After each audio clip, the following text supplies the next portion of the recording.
Back here with Chris Mannix talking Kyrie Irving and where he could end up next season. Right now, the betting favorite is the Brooklyn Nets, but nobody on this set bets.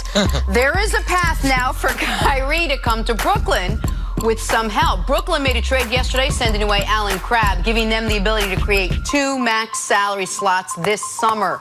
Max, would Kyrie be making a good or bad decision joining the Brooklyn Nets? It depends on who goes with him, right? I mean, I've been saying for over a year now that the lure of New York was real for Kyrie Irving. I had assumed all along it was the Knicks, but the Nets have put themselves in play. And clearly the Nets, in dealing away 2 first-round picks, significant assets for a rebuilding team, believe they have a legitimate shot at Kyrie Irving. But Kyrie going there just by himself or to play with D'Angelo Russell doesn't make a lot of sense, because he'd be leaving a young up-and-coming team with good young talent to go to Boston Light to a degree with a young up-and-coming team that is probably with worse. And that isn't Mannix being the Boston homer that I sometimes accuse you of being. That is 100% accurate. You would be leaving the same template for an inferior version of that template. I'm with you 1,000%. And you know, here's one thing I think I kind of know about Kyrie Irving.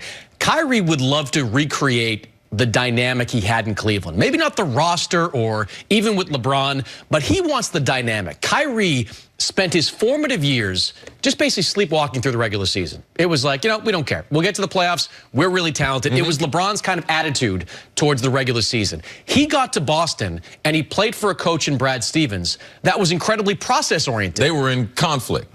Yes, their relationship was not good. So, you know, because Brad was all about let's get better, let's get better, let's get better. Let's be like what the Milwaukee Bucks were this year. Let's get better every single game. And Kyrie didn't really want to do that.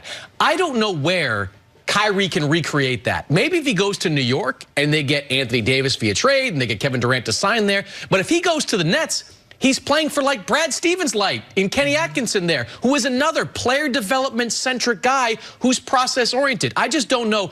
I don't know that Kyrie is ever going to get the locker room dynamic, the regular season dynamic that he had in Cleveland, which I think he still craves. I think that Kyrie is the wild card in all the free agents, but it is real, the interest in Brooklyn, and not only his interest, but the people that are close to him. One of his advisors wants him in New York.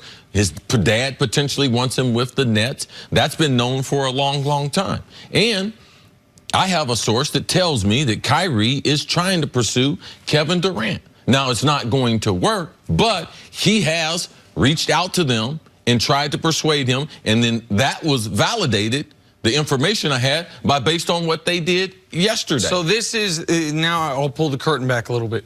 Chris, before this trade happened, a few days ago, said he heard Kyrie's trying to recruit Kevin Durant to Brooklyn.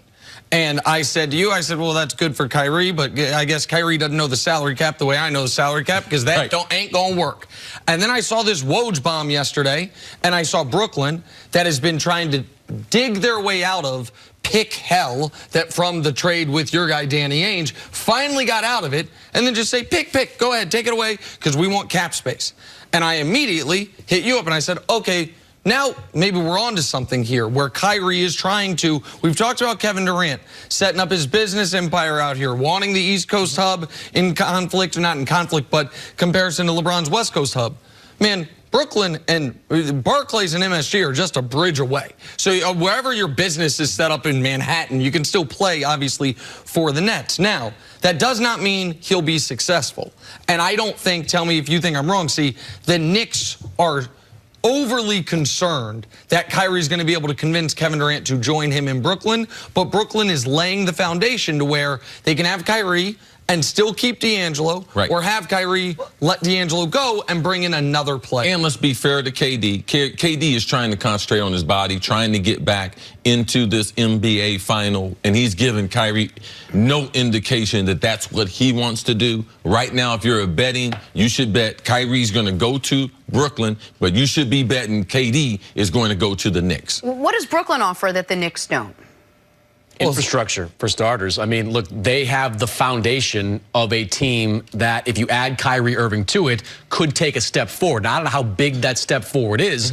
The Knicks, for decades now, have just said, look, we're the Knicks. We'll attract free agents. We've got Broadway. You've got a Manhattan address. You can do. The Knicks have never shown the type of infrastructure that the Nets have. The Knicks now have David Fizdale, which I think is an alluring piece to add to that equation. But the Nets are certainly more fundamentally sound with their organization than the Knicks are. I want to add one other thing, because I had heard earlier this week, when the Kyrie Nets stuff reached something of a fever pitch, that the plan in Brooklyn was going to be sign Kyrie and then try their damnedest, even if it was unlikely, to get in the Anthony Davis sweepstakes, to try to do exactly what Boston was trying to do, pair KD and AD and Kyrie together. This trade, to me, totally removes that from the table. You don't have you traded away your 2019 pick, you traded away your 2020 pick because of the rules. The only reason they could even do that is because they have the Nuggets 2019 pick this year. And you can't do sign and trades.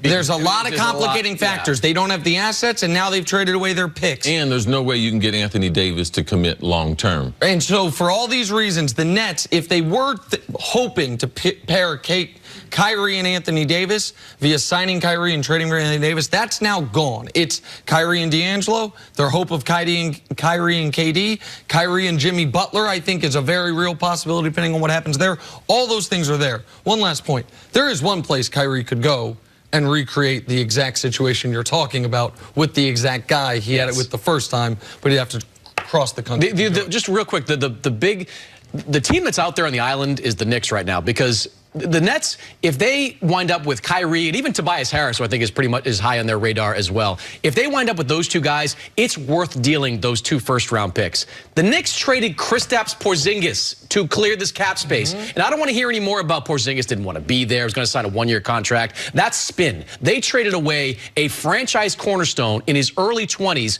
to clear double max cap space to get Kevin Durant and Kyrie Irving. If they only wind up with one, which they could have had anyway. Well, I think they did. Hold on. I think that their hope was Kevin Durant and Kyrie Irving. I think they traded away so it could be Kevin Durant and somebody. Okay, but Kyrie's the only one I think is worth trading Porzingis for.